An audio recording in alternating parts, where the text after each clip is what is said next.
What's up, Lions of Liberty fans? You can now support this show on Patreon and get exclusive access to bonus audio and video content, including Conspiracy Corner, Degenerate Gamblers, bonus segments with guests, and so much more. Head on over to patreon.com/Lions of Liberty. Welcome to Electric Libertyland, here on the Lions of Liberty podcast, your weekly shot of culture, comedy, and liberty with your host, Brian McWilliams. Welcome, meine Damen und Herren. Probably messed that up. Been a long time since I took the German, folks. Anyway, welcome to Electric Libertyland, or as the Germans say, auf Leidet Schneizen Burgundikenbelag. Yes, this is episode number 115, meaning you can go to lionsofliberty.com/ELL115 and get all of the wonderful show notes for this episode. And there are a lot. I think there's about 15 links in this show because ye dogs, or I say we dogs, and ye gods. We dogs, ye gods, all the above. This has been a week in which the war state and the military-industrial complex has just laid its hand bare on the table. And I was collecting all of this evidence today to talk about. But before we get into that, I want to tout one thing that's pretty amazing. You'll recall I teased a little bit last episode, which, of course, I talked about Justin Amash hinting around that he may, in fact, consider running under the Libertarian ticket as president in 2020. Or I shouldn't say he's considering it strongly. I should say he hasn't really put a lot of thought into it, but it's not something that he would discount. And how amazing it would be for him to pair up with Rand Paul for a super ticket for libertarianism. Or just common sense, really, if we're being perfectly honest. Now, I had hinted that we might have one of these luminaries that I'd mentioned on the show on, and I'm going to do you a favor. I'm going to reveal exactly who that's going to be, because Mark is going to have the one, the only Justin Amash on Monday's show. Yes, you heard right. I would say this is an exclusive get for the Lions of Liberty. And you know what? We deserve it, goddammit. As the OG variety show podcast that you guys love jamming in your ear holes, cramming it in there with a toothpick. Wait, not a toothpick. I mean a cotton swab. Toothpick, that would hurt. Although really, what's a cotton swab except a toothpick with some shit on the end of it? But anyway, as the OG original variety show podcast, which Mark has been slaving through under a hot microphone to get you guys for the past few years before Odie and I joined on, we deserve this get. So Justin Amash will be on Monday's show. Listen in for that because it is going to be awesome. And one more thing I want to get in before I get into the show proper is last episode, I had a misconception, and I don't know, blame it on the rain, blame it on exhaustion, blame it on the alcohol, although I was not drunk. I was exceptionally tired. I had miscategorized one Tom Woods' comments in regards to the legalization of prostitution, wherein I had read an article that he wrote on his email. I'd read the Twitter feud going back between him and Nick Sarwark, and I don't know. I pulled the wrong conclusion out of that. So shame on me, because Tom is for the legalization of prostitution. However, he has objections to the acceptance of it, the normalization of it. And so shame on me, guys. I apologize to you. I of course, will always admit when I'm wrong. And I offer a sincere apology to Tom for misrepresenting his ideas in regards to that topic. So I did put a addendum into last week's show. However, I didn't realize it until like the next morning after I finally got a few hours of sleep. Because, damn, man, I sleep like shit. Anyway, when I woke up the next morning, realized the mistake that I had made. And thank you for those of you who did point that out to me on social media so I can go and realize what I did wrong and see the error of my ways there by researching more deeply into the what I'd initially read and gotten the wrong idea from. So, apologies to Tom. I did go in and put a little addendum into last week's episode. However, if you were one of the people that downloaded it very early, and I know a lot of you guys get it hot off the presses, you might not have heard that. So I did correct it. However, I'm not going to rehash the whole thing here. You can go back and listen to that episode on your own now. You can even hear my little apology. Sorry, Tom. I'm just a little kid in the Liberty universe. That's basically how it went. But yeah, I do feel bad about that. So clear in the air, although I doubt my invitation to the Tom Woods cruise is going to be in the mail anytime soon. It's too bad. I did tweet at him, too. I tweeted at him saying, whoops, my bad, Tom. I fucked up. And never got back to me.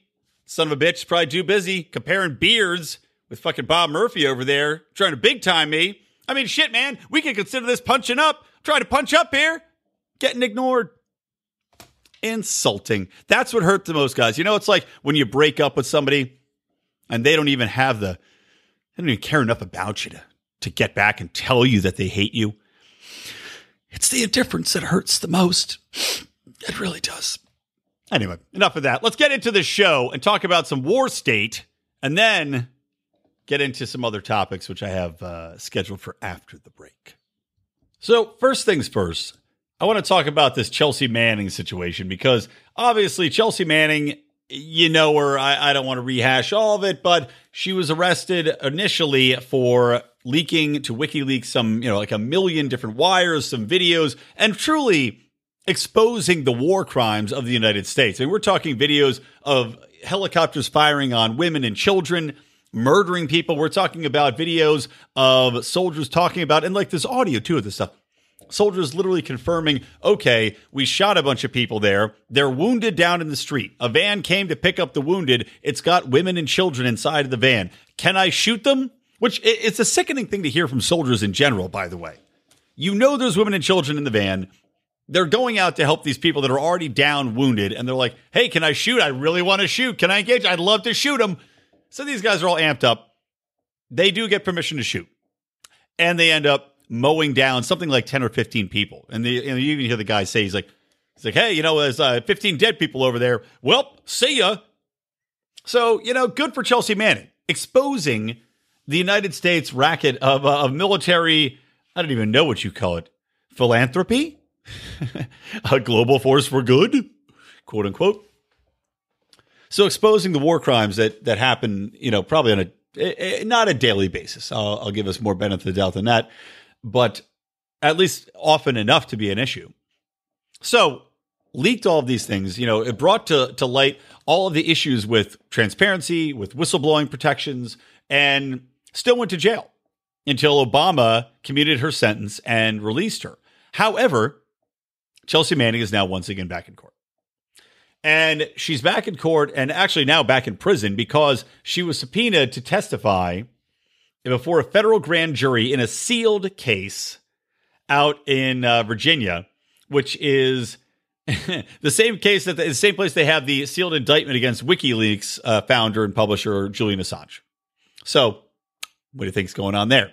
So they call her and they want her to testify again in regards to WikiLeaks, probably just try to pressure her into saying, okay, give us exactly who you turned the documents over to, all this other stuff, to keep going after Julian Assange, which Trump's got a hard on for going after Julian Assange still. Meanwhile, Ed Snowden is still not pardoned, still abroad, living his life in Russia, because, he dared to expose an even greater scandal. Now, granted, nobody was murdered in the street in that scandal, and he wasn't an active participant in the military, but still exposed the largest domestic spying apparatus that has ever existed in the history of the world. And I say that pretty confidently because even China to this day, maybe China's got something a little bit more sophisticated going on now, but at the time we're talking about, China's catching up pretty quick, but at the time, we're talking about the FBI, we're talking about the NSA, we're talking about everybody listening to everything you're doing, everything you're sending, everything you're transmitting, every email, every text, every phone call, despite James Clapper lying to Congress about it. And then it exposed that they used this HOP program, which was it was basically 6 degrees of seven bacon. 6 degrees of seven bacon, the new counting show starring Kevin Bacon. Who's your host? Hi, I'm Kevin Bacon. Can you count to 7? Anyway, it was like the 6 degrees of seven bacon. God damn it, I can't talk and did it again. 6 degrees of Kevin Bacon. Except it had 7 hops. You see, that's where I'm getting tripped up, guys. And these 7 hops was kind of like the thing that they use wherein you could take these different hops the FBI had permission to legally. Take these hops from the initial contact, which is supposed to be only somebody abroad.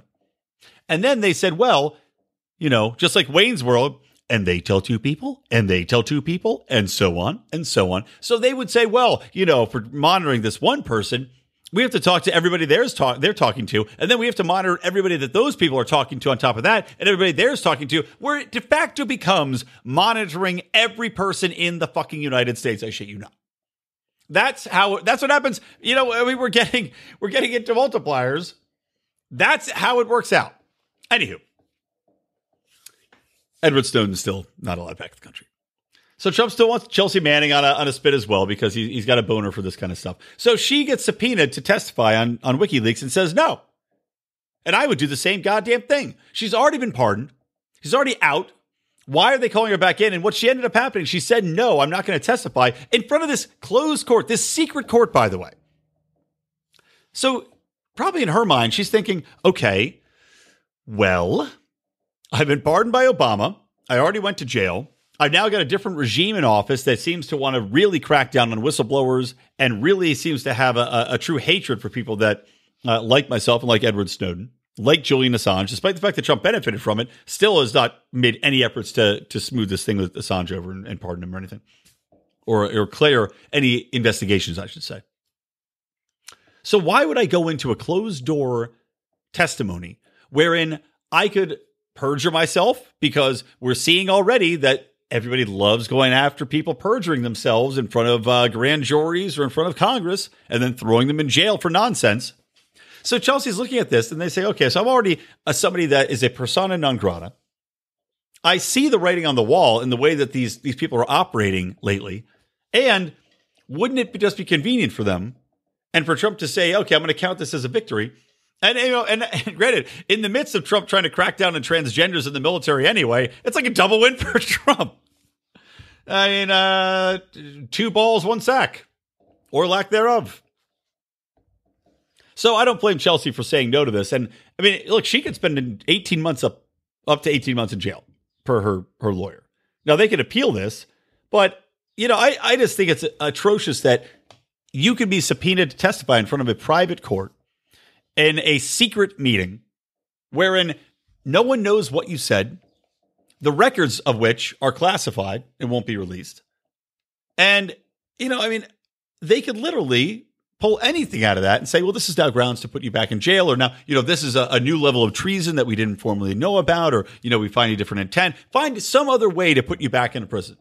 So good on you, Chelsea. I hope that you get out of prison soon. I hope that you get a new haircut because, God, man. Woo, bad haircut. Gotta say, terrible haircut. Looks like a hockey player. Mullet.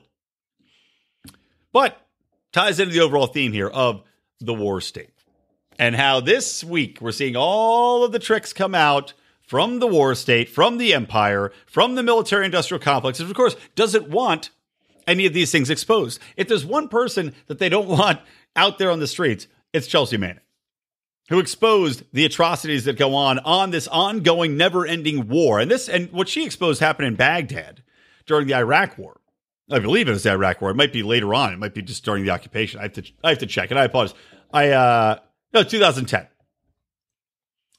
So you're seeing the war state. Okay, number one, we're going to try to really ramp up on prosecuting whistleblowers, which under Obama, even though he pardoned Chelsea Manning, that was due to political pressure, not due to Obama being some fan of political asylum for people that whistleblow on his government.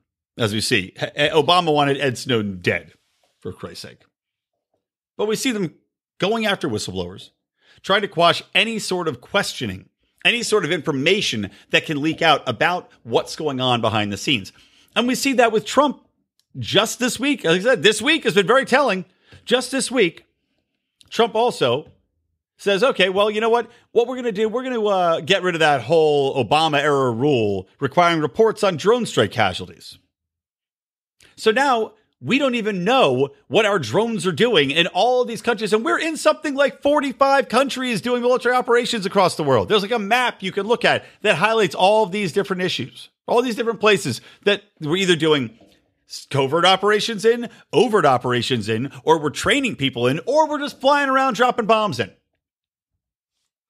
So in 2016, Obama said, okay, in the effort to be a little bit more transparent, after I murdered all those people, including American citizens, without any sort of trial, without habeas corpus, because who needs that? Not Obama. He's got a pen, right? He's got a pen. That's all you need. So, and a nod to the people like you and me, he decides in 2016 that the Secretary of Defense had to submit an unclassified report on civilian casualties caused as a result of military operations. And this had to do the same for drone strikes. Director of National Intelligence do the same for drone strikes, including an assessment of combatant and non-combatant deaths resulting from those strikes. Now, they've only done one report on that to date, but it wasn't great. Wasn't great, guys. And that report revealed that in Afghanistan, Iraq, Syria, and Yemen, 499 civilians died, and 169 were injured. So we're talking, almost 900. Actually, sorry, almost 800. Math, huh? Sucks. Almost 800 people that the U.S. has either murdered or maimed via drone strikes where we're supposedly targeting terrorists. Now, I look at the terrorist numbers killed, and it doesn't seem to amount to 900 people every year, does it? I mean, I don't even think there's 900 terrorists running around in these places anymore, let alone 900 terrorists that we would be able to target specifically with drone strikes like this. So no, we're just going around murdering people. And as I talked about in last week's episode, where I referenced War Machine and the math of the insurgent math that, God, I'm blanking on his name, but Crystal used, wherein you got 10 insurgents, you kill 2 of them, you have 8 left. The real math is you have 10 insurgents, you kill 2 of them. And in these instances, you kill 2 terrorists, you maim 7 of their family, you kill 10 more. Now you got some 50 terrorists. You got 50 insurgents coming at you. But now Trump has decided no longer.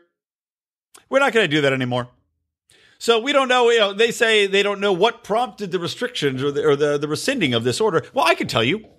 Bad optics, the fact that Trump continues to drone bomb the shit out of places, the fact that Trump does, despite the fact that I give him credit for certain libertarian things that he does in regards to talking to North Korea, in regards to talking about the UN and trying to, and NATO and trying to get people to pay their fair share and bringing home troops or threatening to, talking about deregulation, all this stuff that Trump does that I like. Trump on war in general is atrocious. Not on regime change, mind you. On regime change, he actually seems to be somewhat logical, and I give Rand Paul credit for that.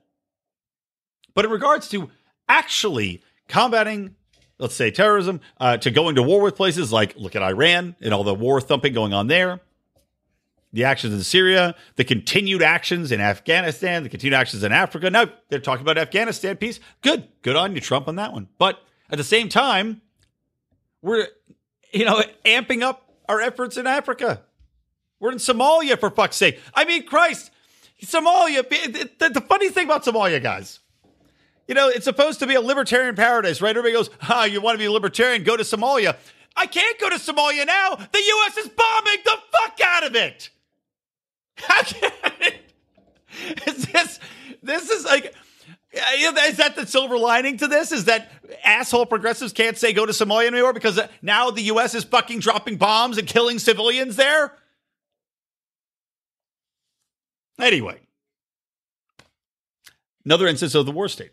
Another instance of the cards being laid out here. The lack of transparency. Everything that we thought would be more transparent and open up is now being closed down to us again because they don't want these numbers exposed. The more civilian deaths that we can expose in Africa, in Afghanistan, in Iraq, in Syria, in Yemen, the more the war state gets fear that funding is going to get pulled, that American people will turn against them. So they keep distracting us with bullshit.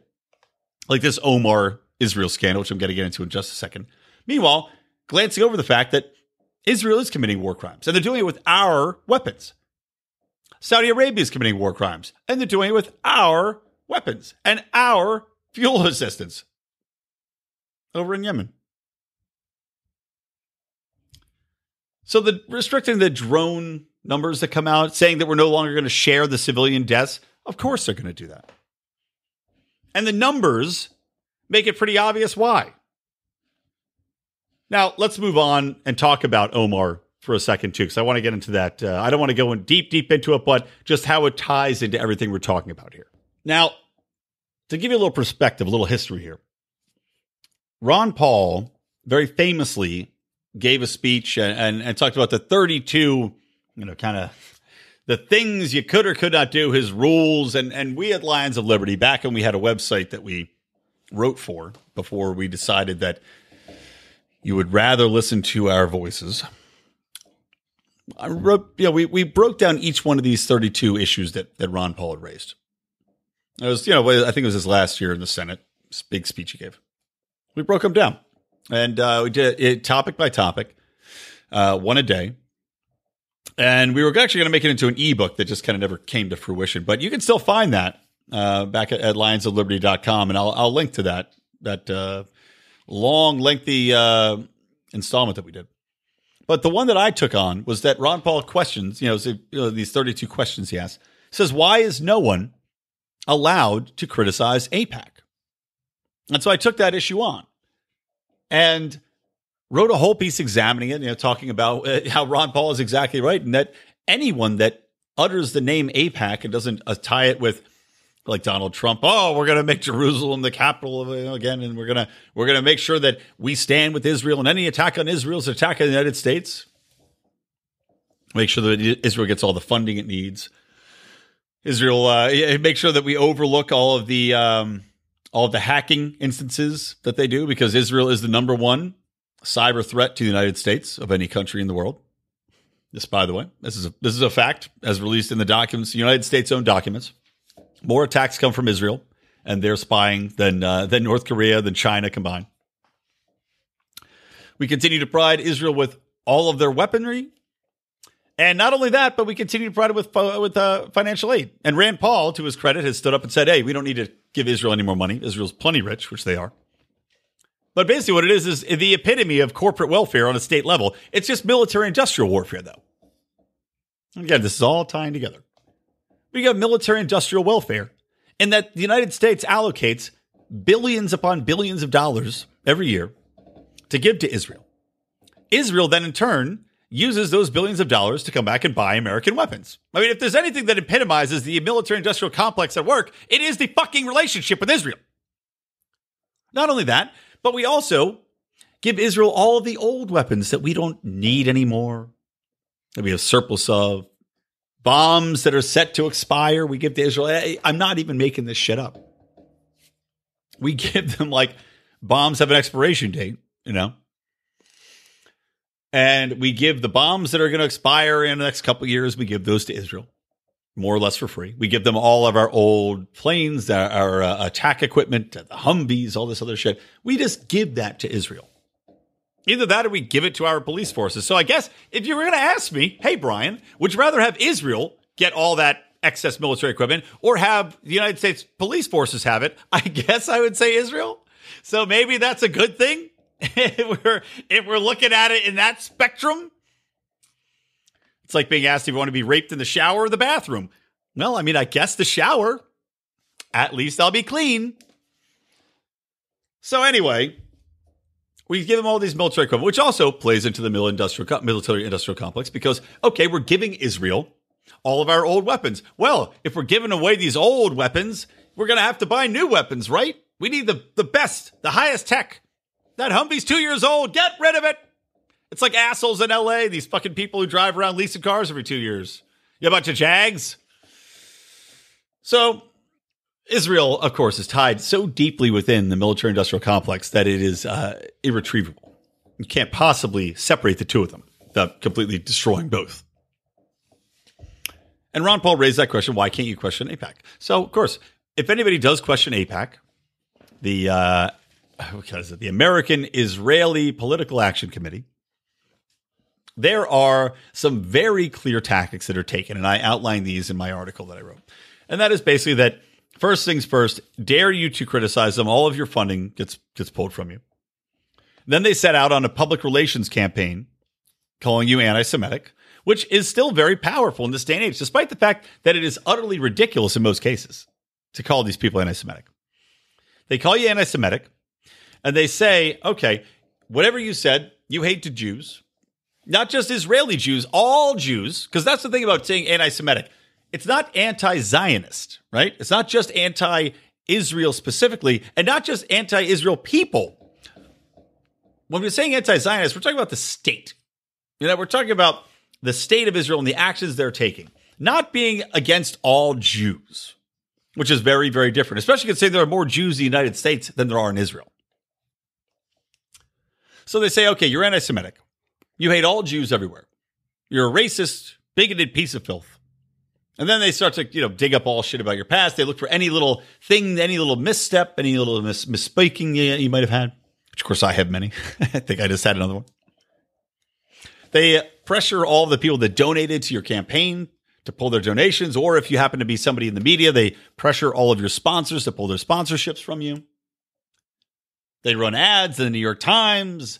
They go on speaking tours. They make sure to call anywhere you might be scheduled to speak and cancel it. I mean, it is really a despicable sort of power that they wield. And you've got all these politicians who are too scared to take it face on. They're too scared to speak out and say this is something that is an unwieldy amount of power for such a small country. So, enter stage left, Representative Ilhan Omar. Come on down. So she said a couple weeks ago, and was roundly criticized from both sides of the aisle, mind you. Both sides, Democrats and Republicans, which is interesting because the Democrats, Trump's already calling for a Jexit following Omar's statements, trying to pressure American Jews to leave the Democratic Party and come to the GOP. Which, I mean, I guess empirically I would be for. I'd rather they come to the Libertarian Party. It seems to make much more sense for them. Hey, if we're going to go Jewish stereotypes, and we're going to go full Jews love money stereotype, hey guys, come on over to the Libertarian Party. We got free market capitalism. Now, then again, every board chairman has pretty much been Jewish, so I don't know if they want to give up the Fed chairmanship. But anyway, enough stereotypes. Back to the show. So you got Omar out there, and she said, essentially, wrote that it's all about the Benjamins in response to a tweet from journalist Glenn Greenwald over at The Intercept. And he published about House GOP leader Kevin McCarthy threatening to punish Omar and other congressmen and women for being critical of Israel. And this all ties into, by the way, to the Anti-Boycott Israel Act, which is complete fucking bullshit. And a lot of states have this, where you cannot, if they find you are actively boycotting products coming from Israel, then they will take action against you, which is absurd and a violation of basic civil rights, in my opinion.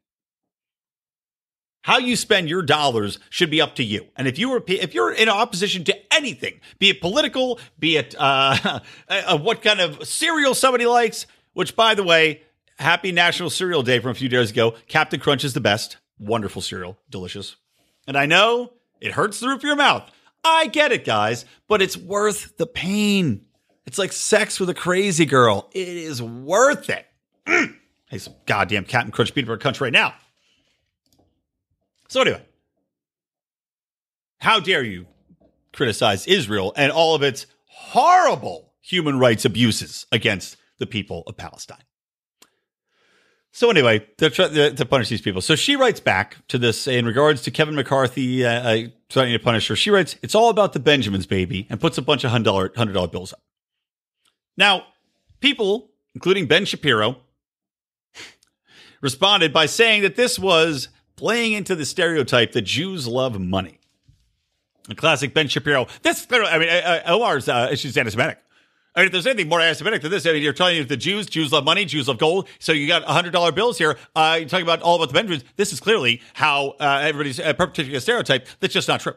And she is a racist. She's an anti-Semite. She is a disgusting human being. How dare you place dollar bills there? This is a stereotype that cannot continue to live on. She is anti-Semitic and hates Israel and hates all the Jews. I'm paraphrasing Ben Shapiro there, but that's more or less what he said. I heard the fucking clip of it. So you got Ben Shapiro, who I'm good with him on some issues. I enjoyed when he beat the crap out of Cenk Unger on stage verbally in a debate about the market. But it's just idiotic to say that what she said is somehow anti-Semitic or playing into Jewish stereotypes. And she since apologized for this.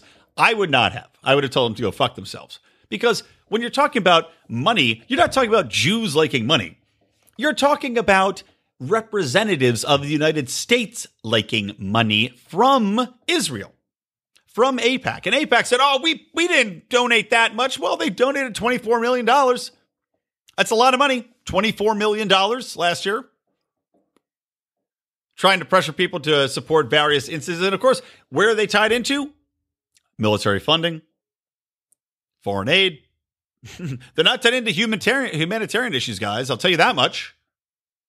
No, these things are all tied into the military-industrial complex. And so it is all about the Benjamins.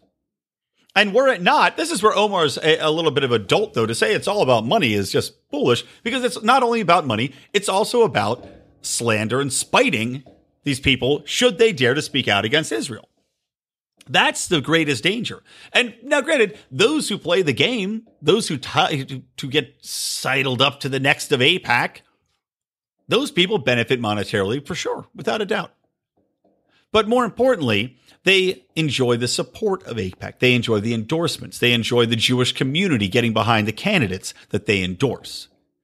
Not only does that mean money, but that means power in regards to a voting bloc that's going to support you because AIPAC has given you the stamp of approval. So her comments just, so here was her apology. Anti-Semitism is real, and I am grateful for Jewish allies and colleagues who are educating me on the painful history of anti-Semitic tropes. Again, because she's accepting the fact that what she tweeted out earlier is an anti-Semitic trope instead of simply a valid criticism of the AIPAC relationship with American politicians. But I digress. My intention is never to offend my constituents or Jewish Americans as a whole. We have to always be willing to step back and think through criticism. Just as I expect people to hear me when others attack me for my identity. Because, the left can never fucking talk without having to up their identity politics against one another. So she's got to up the identity politics. This is why I unequivocally apologize. At the same time, I reaffirm the problematic role of lobbyists in our politics, whether it be AIPAC, the NRA, or the fossil fuel industry. So again, let me go full Democrat on you guys. Not only, don't forget I'm black. Don't forget I'm black and Muslim, so I'm minority, but also fuck the NRA and fuck oil, right? Yeah. Fuck you. Anyway, it's gone on too long. We must be able to address it. And then she writes, listening and learning, but standing strong with a Rosie the Riveter chick arm. Just so fucking stupid.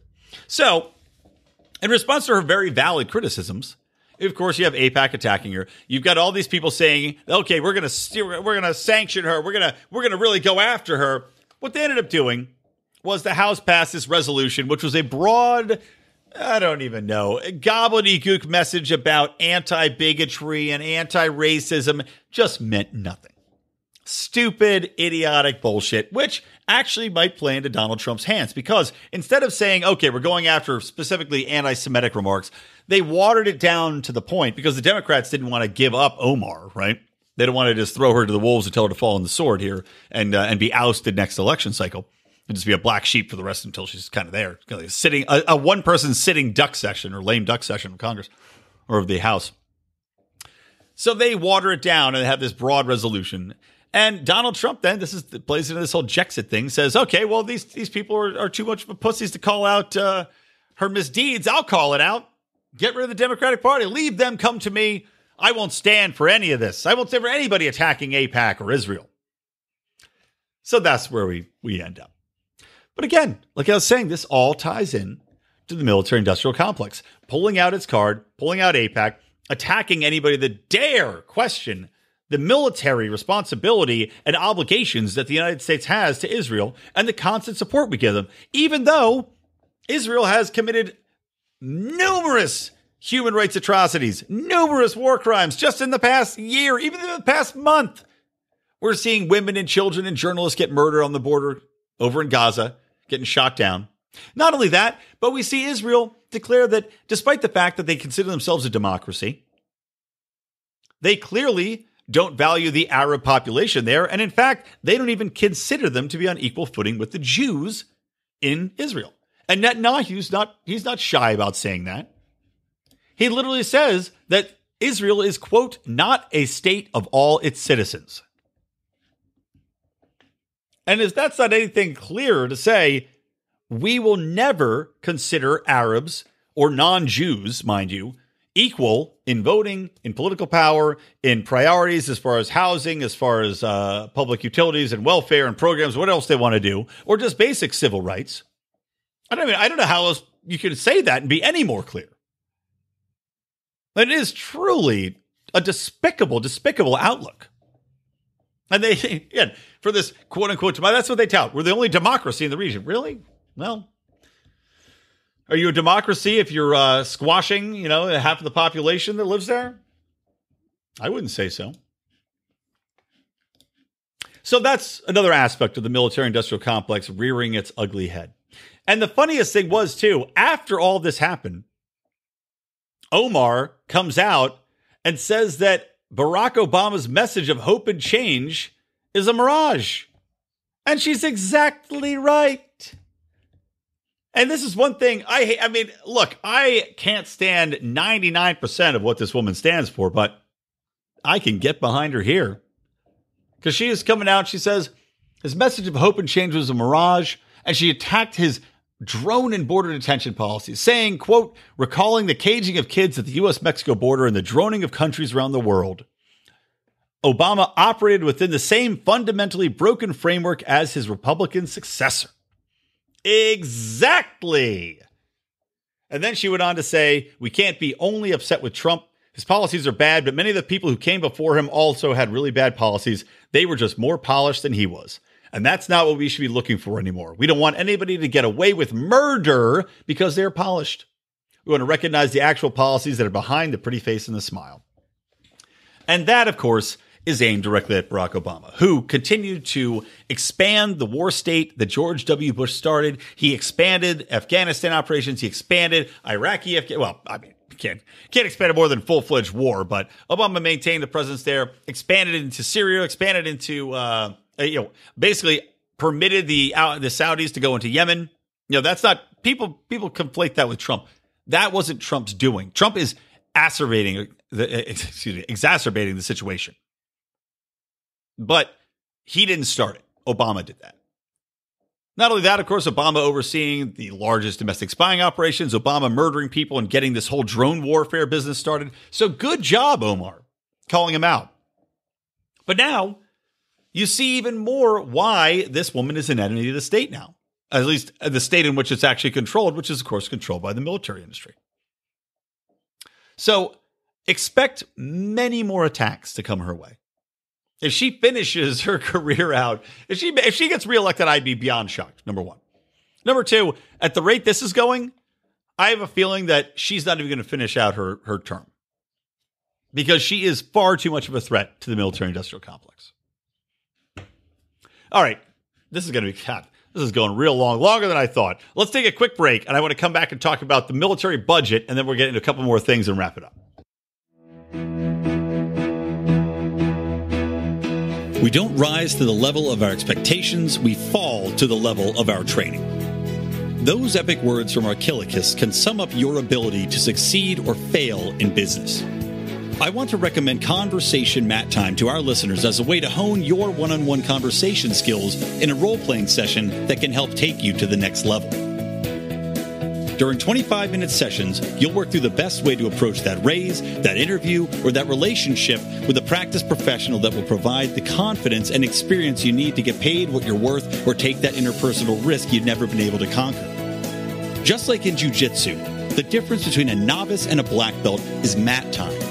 Train to win. Visit conversationmattime.com and take advantage of a free 15-minute consultation just for listeners of this show. All right, welcome back to Electric Libertyland, episode number 115, everybody. Meaning you can go to lionsofliberty.com/ELL115 to get the show notes for this episode. All right, coming back into it. We're still not done with the military-industrial complex laying all its cards out because Donald Trump has proposed his new budget, and within it, there's a lot of shit. I'm not going to get deep into it. There's some stuff I like, and there's some stuff I don't like. This might be a topic to go into next show because I'm just not going to have time today. And I want to stay on target like Luke Skywalker and the motherfucking X-Wing, bitch. Although, love Luke Skywalker, guys. Hate Mark Hamill. What a progressive sack of shit. Ugh. his Twitter feed is like just being punched in the dick repeatedly with a progressive vagina hat, pussy hat, if you will. A fist coated in a pussy hat. Anywho, so Trump's got his budget out there now. And within his budget is $544 billion for the general Pentagon budget, i.e. military spending. That in itself is not shocking. It kind of is about par for the course. What is shocking, and this is per antiwar.com's breakdown, is that they've got $100 billion, and they're looking to a military.com website.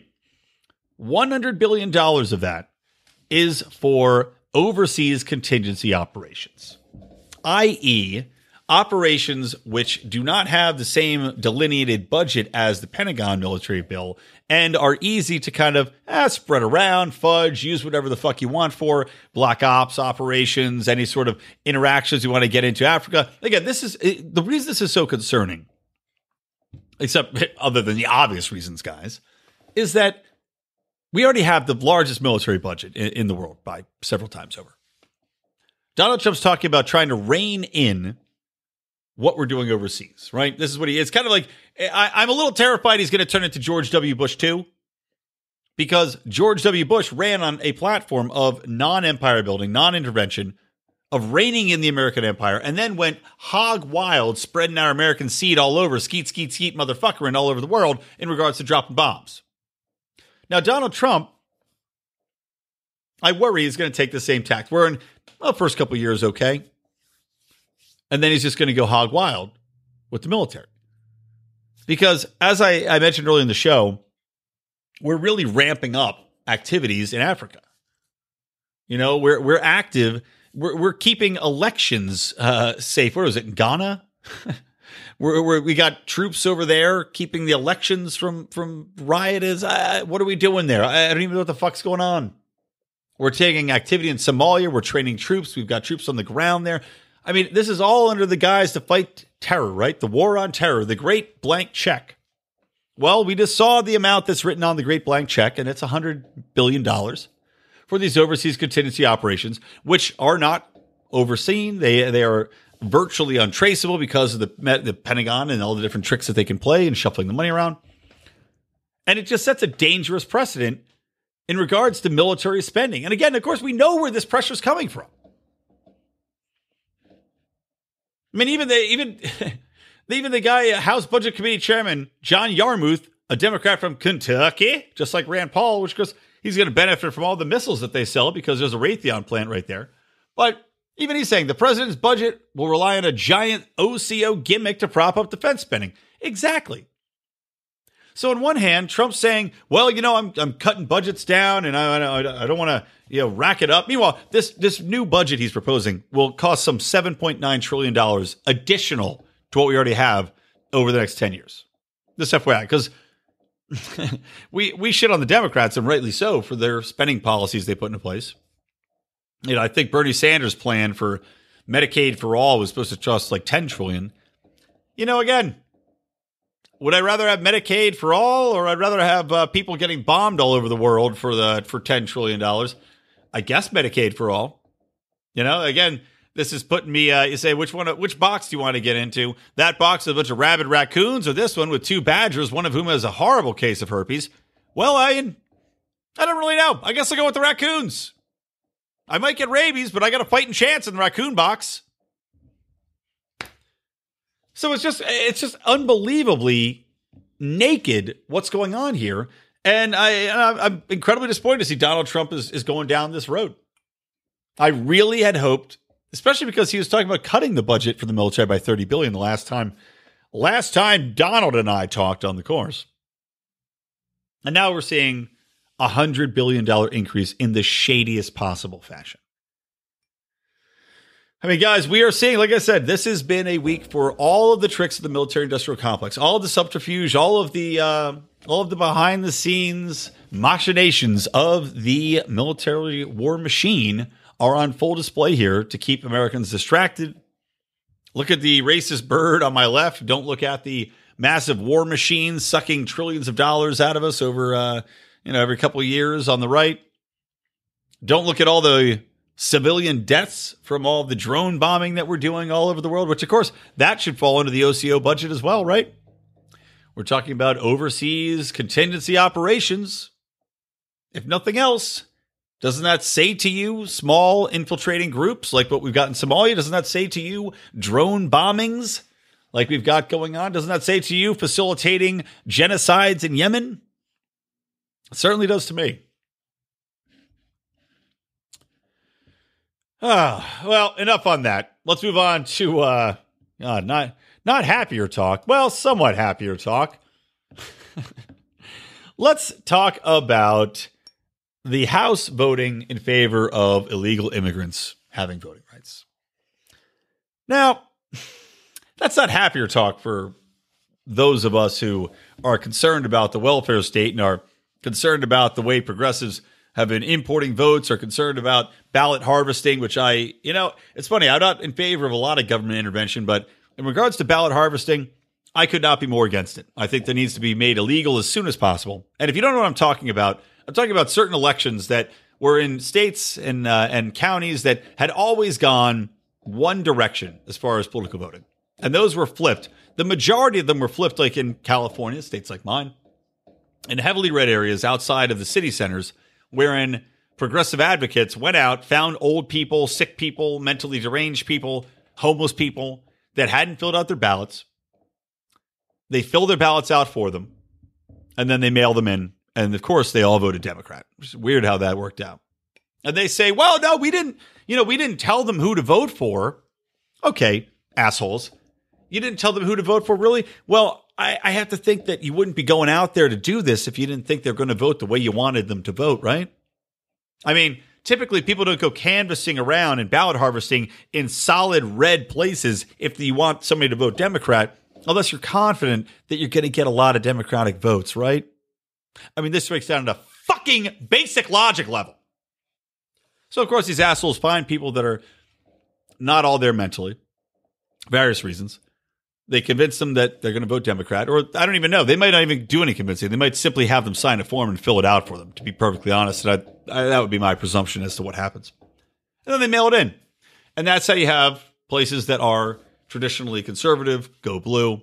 There was one instance in North Carolina. Of course, the only one that's being investigated, coincidentally, is the one in North Carolina, I believe, which went red because of ballot harvesting. But, all the rest of them were totally fine. Anyway, so now the House is voting in favor of illegal immigrants voting, which is, that's the end game, guys. If we allow illegal immigrants to vote, it's over. I mean, we already have an existing welfare state, which is spending far beyond its means, accomplishing absolutely nothing. One of the things, my favorite things to talk about, of course, is the welfare state and how poverty levels stay the exact same, how socioeconomic status stays the exact same. Of course, a lot of that has to do with family units, but I mean, if now you say, okay, all illegal immigrants get to vote, you are going to have droves of people that now will be voting purely Democratic, because despite the fact that these people probably would do much more effective work and have far greater chance at getting up into a middle-class environment or even higher based in a free market system like we advocate as libertarians, in a tax-free zone where an entrepreneurship is encouraged and the government isn't stealing half of your fucking paycheck, regardless of whether or not it's going to community services that you may be taking or not taking. They always vote Democrat. And they're coming from countries that are purely Democratic countries for the most part. I mean, Brazil's now got a Republican in charge just because that country got so fucked up. And the guy's an asshole. They voted a complete psycho asshole into office just because the Democrats had fucked that country up so bad. But you have people coming over here that still are democratically bent, and they believe, okay, well, hey, our country got fucked up, but I still think that I should get some free shit. I still want free schooling. I'm in this country. I'm poor. I don't know anybody. I have nothing. Of course I want free shit. Of course I want free schooling. Of course I want handouts. Of course I want food stamps. Of course I want all of these things. So naturally, they're going to vote Democrat. And that's the one thing that I've always said is, when it comes to immigration, that's a tricky issue for libertarians, right? Because we've got the welfare state. But the one thing I've always said is, even if we open the borders up, and I'm fine, open the borders up, I'd be get people work visas, have them come in here, give them the chance to make money. But under no circumstances would you ever give a non-citizen a fucking vote in this country. And these pieces of shit are now blatantly opening the kimono and showing the world this is what we're made of. We are only about power. We are only about authority. We'll buy you off to do it. We'll keep pushing the buck down the road until we destroy this country. And this is the latest example of that. You're talking about selling out every citizen of this country in order to stay in power. Just goddamn despicable. All right, moving on. I want to talk about, real quick, Rand Paul. Oh, boy, Rand Paul. So Rand Paul's done a lot of good things, standing up against Yemen, standing up against budgetary increases, standing up against the war state. But, man, I wish he had kept his mouth shut in regards to vaccines. Because it harkens back to a simpler time, guys. Back in the early days of the podcast, where we had an editor we worked with, sweet guy, love him to death. And love his son, too, who works for Ron Paul's Institute, I believe, writing for him. But fuck, man. John Daubert, here raising a glass to you, buddy. He made a cute little tag for something that was a recurring theme, especially when we did our old Rand Pluses and Minuses dedicated show. And it's where Rand Paul would come out on an issue and he'd be correct, right? He'd say something and you're like, oh, man, yeah, Rand, I'm with you. And then he would say something the next sentence, which just completely fucked it up. So here's what Rand Paul had to say. And this was just just a few days ago, because there was the report that came out essentially proving beyond a shadow of a doubt that autism and vaccines are not connected. Period. They are not connected. And we have this at the same time that this is happening. We also have record outbreaks of measles and mumps throughout the country. You know, diseases that have been eradicated by virtue of using vaccines have now cropped up because parents are not vaccinating their kids because, I don't know. Look, I'm talking to a libertarian audience here, guys. If you don't want to vaccinate your kids, don't vaccinate your kids. I have no problem with that.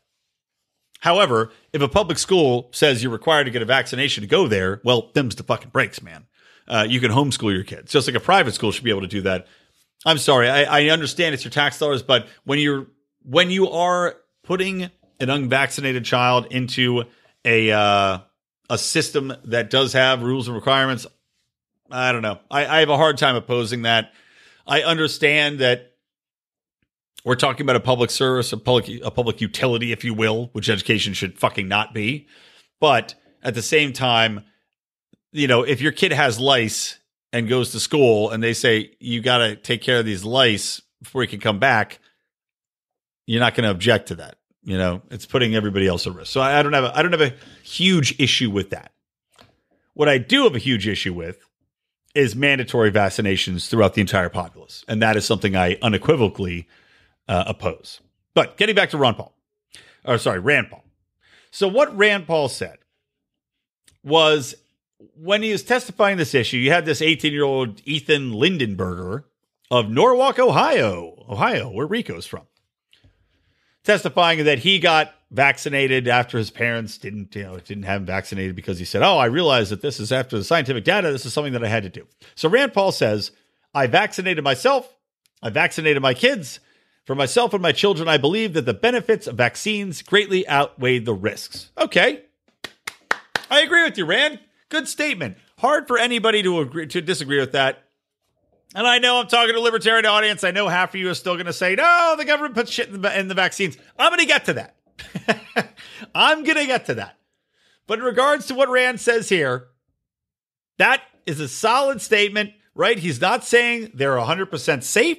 He's saying there are dangers, there are risks, but the benefits outweigh the risks, i.e. not getting measles, bumps, rubella, whatever the fuck the rest are. But he goes on to say, proponents of mandatory government vaccination argue that parents who refuse to vaccinate their children risk spreading the disease to an immunocompromised community. There doesn't seem to be enough evidence that this happening to be recorded as a statistic. It's wrong to say there are no risks to vaccines. Even the government admits that children are sometimes injured by vaccines.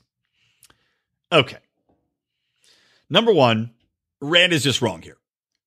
because there are plenty of statistics to back up the fact that immunocompromised Americans, people that have illnesses, AIDS, HIV, or doing any sort of something that could inhibit their ability to fight off infection, even if they have been vaccinated, or people that maybe just haven't, still are highly at risk for this shit. There's no, as a doctor, and I know he's not a practicing physician as much as he used to be, but as a doctor, this is just not correct in general. Number two, I don't know if by saying the government admits children are injured by vaccines, if he's being, while that is a factually accurate statement, we're talking about such a tiny portion of the population that it is more fear-mongering than anything to state that. And I obviously there's any drug, any substance on earth, people can have an adverse reaction to. So, I mean, it's just kind of one of those stupid things to say, okay, well, even the government admits that children can be harmed by vaccines. Well, okay, the government or anybody with a half a fucking brain in their head would admit that children can be injured by falling tree branches, or that children can be injured by peanut butter, or children can be injured by inhaling, snorting pixie sticks like they're cocaine. Whatever it is, someone's going to have an allergy to it. Someone's going to have an adverse reaction to it. Why do you think at the end of every fucking pharmaceutical commercial, they list 75 different ridiculous side effects, none of which happen except for 0.001% of the population? So this is just, it's blatantly misleading. It is fear-mongering, and I have a real issue with that. Now, that being said, the Washington Post wrote a whole article attacking Rand by this guy, Sad B. Omar, and he is sad. Sad motherfucker. So Sad B. Omar, he says, vaccinations are not a threat to liberty, as Rand Paul thinks. And he's saying that, he grew up in a society that didn't have mandatory vaccines, and that he grew up in a society that has mandatory vaccines, and that's the only thing that saved his country, right? Saves millions of lives every year, and illnesses were eliminated. Okay, great. We all acknowledge that, right? And I think the majority of people are still going to go out of their way to vaccinate their kids. And in fact, if anything, the anti-vax movement has been pushed along by idiots like Jenny McCarthy and fake news, the real fake news. An article in the Lancet long ago linking vaccines with autism, which again just was completely, and for the last fucking time, nail in the coffin, guys. Don't ever fucking bring up autism vaccines ever again. So boot you out of the goddamn Lions Liberty Forum. But it has been disproven. There's no link there. But this guy, he's saying that there's no threat to liberty. Well, there is a threat to liberty. Just because I happen to be a fan of vaccines, because I believe in the medical qualities of them, doesn't mean that I'm not still terrified of it, and doesn't mean that I'm not opposed wholeheartedly to a mandatory vaccination. There is nothing as an American that should be mandatory for you to do. Not even fucking taxes. But to say that you have to put something into your body, especially in this day and age, by the way, we're entering a new technological age. I mean, this guy, pardon me, this guy, Sad B. Omer, Spomer. So Spomer here, I don't know exactly how old he is, probably 50. He's probably a little beyond the technological curve. But we're talking about an era we're entering now where we are literally entering the era of nanotechnology. We're entering the era of smart viruses. We're entering the era where they can design bacteria and viruses to actually literally go in and eat cancer. And these are technologies that exist now, today. So if you're telling me that I should permit the government to inject my body with something and make it mandatory where I have to get an injection, which I don't know what's in it. They can tell me what's in it. I don't know. And considering the syphilis tests of the past where they brought in black people and injected them with syphilis intentionally, I'm now supposed to trust my government to be completely altruistic and have my best interests at heart at all times when they're injecting me with unknown chemicals, unknown viruses at all times? I'm sorry, but no. There is no circumstance in which any government should have the ability to force somebody to put anything into their body at any time. Now, again, I said earlier, if you want to put your kids in public school and they require you to be vaccinated to go in public school, I don't have an issue with that because you have an option to not put them in public school, to put them in private school, to put them in homeschooling program. You can use Ron Paul's homeschooling curriculum. But when you have government mandating everybody gets vaccinated, well, you've got a real issue.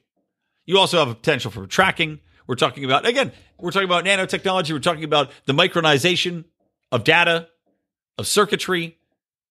They can put tracking inputs in here. They can put, and we're talking about also a convergence of transhumanism, Zoltan Isban shit. Or we're talking about implants in your hands. They'd open your car and open your this and use your bank account. Okay, let's say the government injects you with something because it's a mandatory vaccination now. Let's say they inject you with something so that it enables them to turn off your fucking bank account by your hand card, right? Or shut you down just like a car. Because we are literally entering that technological age. And the government can freeze your bank account. Who's to say they can't simply freeze you? Because we don't know what's on the horizon. And once you open that Pandora's box of we get to put X into you, we don't know what X is. We don't know what X can become. And that's why everything we talk about here is so important. That's why all these people don't understand every single freedom you give up, every single privacy, every single right you give up. It's not just that right, and it never has been just that right. Look what happened with the fucking Patriot Act. We are talking about a government that is completely immoral, that has no qualms expounding upon any crack that you put in your armor to infiltrate you and completely take you over. So I'm sorry, Boomer, but you're real off base here. And while Rand Paul did have one of his famous moments where he said one sentence and then crapped the other one, which we called Rand Paul one sentence earlier. Rand Paul one sentence earlier. Oh, God, I miss it. Oh, I fucking miss Rand Paul one sentence earlier. Anyway, Rand Paul one sentence earlier. He is right, though. It is a threat to real liberty. So, and while I think it's a big black eye in regards to just the overall fear mongering, I appreciate maybe where he's coming from. Okay, last topic. This is going to be very, very quick. Actually, two ones. Number one, Trump endorses permanent daylight savings time. Fuck you, government, for taking an hour of my goddamn sleep. Fuck you. You already take my money. Quit taking my sleep. So I'm for that. Permanent daylight savings time. There's a silver lining to your Trump awfulness of the week. And speaking of weeks, here's your idiot of the week. And this is a professor in Washington, of course. Where else but Washington State, right? University of I'm sorry, not Washington State. Well, it's in Washington State, but a University of Washington, because Washington seems to be full, just full of fucking mongos and dipshits every fucking day. Gave a lecture at Boston University. Someone named Robin DiAngelo. And she told the audience a, quote, dangerous white person, unquote, sees people as individuals rather than by skin color.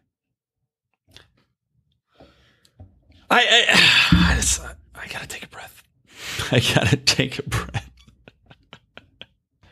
If there's one thing that's dangerous in this world, it's groupthink. It's dividing people based upon ideologies or skin colors or anything else. This woman is a fucking Nazi. I guarantee she would call any of us a Nazi at the drop of a hat, but she is the Nazi. She is the one preaching groupthink. She is the one preaching hatred. She is the one preaching euthanizing an aspect of society and categorizing them as dangerous should they have a differing opinion than hers. The greatest thing, my friends, you can do in your life is consider every person as an individual. Okay, well, look, you might cure cancer. That's maybe better. I don't even give a shit if you're like, you know who I hate? Hindus. Here's a cure for cancer. All right, you get to be racist. You earned it. But everybody else, view people as individuals. Don't be part of your tribe. And I'm talking, even us as libertarians, don't be part of our tribe. We get in this groupthink, Ouroboros of eating your own shit. Get out of that. View people as individuals. Hear what they have to say. Value them based upon who they are as a person, what they have to say, where they come from. And that doesn't mean that we discount people just because they happen to be brainwashed progressive dipshits. That does, that's a thing. But some of my best friends are brainwashed progressive dipshits. And actually, I made a breakthrough. I don't even think I told you guys about this. I made a breakthrough watching football in the divisional rounds. Me and another buddy of mine, James, who's libertarian. I'd say he's libertarian / conservative, libertarian / GOP. Leans more libertarian though. He and I and a buddy of mine, one of my best friends, was in my wedding. Insane progressive, insane. But we're talking about policy, and we're talking about, we eventually worked our way through to poverty. And I didn't mention this earlier. I just said, look, man, we spend more on poverty, we spend more on welfare than any other country in the world, and laid it out. And I said the statistics are the exact same. And he said, well, what, and I said, look, it's not that I don't care about the poor. I care. I said, my standpoint isn't to simply just cut these people off and let them fend for themselves in the wild and the wolves immediately. Eventually, I would like that. But I said, no. I said, we've been doing this for years. We have this welfare state propped up for years. We're spending more now than ever before, and poverty hasn't changed. I said, can't you just take a step back and ask if there's a different way to do it, if we should try something else, if the time has arrived to take a novel approach to this problem? And by simply presenting him with that question, which is number one, based in logic, but number two also ties into the progressives' emotional heart, which is helping people and fairness. And number three, bring it to bear that how can somebody argue with trying something different when you've been doing the same failed approach for decades? And by the way, for the first time, it's one of my best friends, for the first time in my life, he actually stopped and he had to think about it. And he said, no, you said, you're right. And I gave him some options, one of which was Rand Paul's idea, doing tax-free zones to encourage entrepreneurship, get these communities thriving, give people a chance to make something of themselves without the government getting in the way. And to his credit, I was shocked as fuck. He said, you are absolutely right. So guys, no one is a dangerous person for viewing people as individuals. The only way we're going to connect with each other is as individuals. The only way we connect with grander society is one connection at a time. Just like the FBI spies on us, 7 hops, we need 7 hops of individualism. That's how we're going to spread liberty. That's how we're going to spread our message. That's how we're going to succeed. That's how this culture can stop eating itself. But this bitch who teaches, she's the kind of person where viewing her as an individual, I hope she falls down a subway platform and gets hit by a car. Subway car, of course. Nothing like laughing after wishing someone's death. All right, that's it. We're going to wrap up. That's our idiot of the day, guys. Like I said, I'm going to link to all of these stories. I did a lot of topics here. I'm going to link to all these in the show notes. I'm also going to link to our Ron Paul's 32 Questions in 32 Days. That was the very lengthy essays we wrote based upon Ron Paul and his final year in office. And also my answer to his question, which was question number 11, why is a political suicide to question AIPAC? Link to that as well. And I'm going to give you, I'm going to go out on a treat, guys, because I teased Do Nothing Man. I released the Do Nothing Man episode number 1 to you. That was a couple Tuesdays ago. Episode number 2 is dropping this week, but only for our Patreon and our Pride. I'm sorry. The first one's free. Got to get you hooked. But I'm coming out. It's going to be versus the Minimum Rager. It's going to be absolutely hilarious episode. And a big thanks. One of our Pride supporters, one of our friends, a fellow podcaster over at Sounds Like Liberty, Nick Picone, who is also a musician and has a fantastic service, which you might have heard about on the show. You can sign up every day through Liberty 365. He sends out, or Freedom 365, excuse me.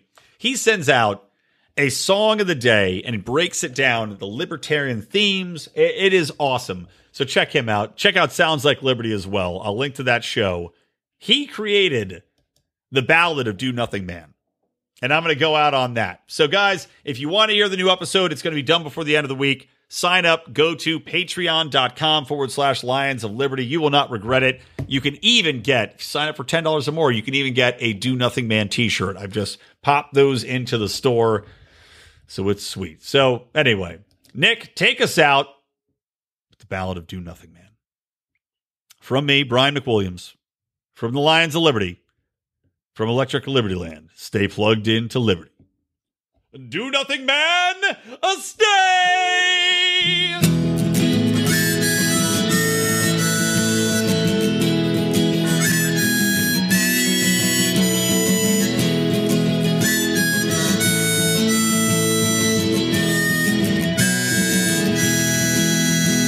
He sits in a chair and it's not 'cause he don't care, he just knows it's better off without him. It might be cool indeed if he had the help we all need, but he don't, and it ain't worth the robbing. From Peter to help Paul through Mary, you know, even though he's never even met them. So how the hell should he know everything he needs to know to prevent any shitty repercussions? He's the do-nothing man. Do-nothing man. He does his best when put to the test. His best to stay out of your way.